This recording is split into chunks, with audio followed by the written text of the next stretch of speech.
Renforcer l'efficacité des directions des services rattachés et extérieurs et améliorer la qualité du service, c'est l'enjeu de l'atelier de mise à niveau du plan de travail annuel PTA du ministère de la fonction publique.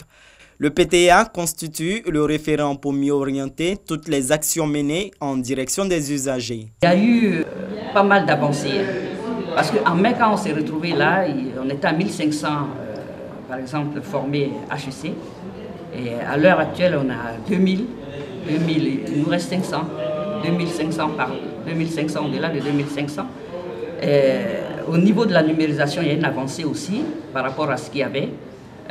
Au niveau du processus métier, qui est une modernisation du processus métier, qui est un projet de notre direction, il y a des avancées.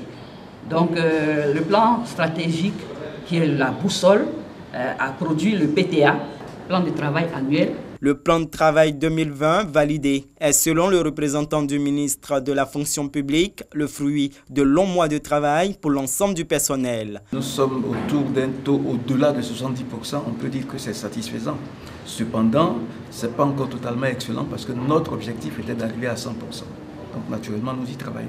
Des prévisions sont faites et quelquefois, quand il y a des décalages ou il y a des activités au niveau national qui impactent le fonctionnement et la mise en œuvre de certaines actions, naturellement des priorités sont établies. Depuis 2007, le ministère s'est doté d'un plan stratégique qui lui sert de guide dans la mise en œuvre de ces actions.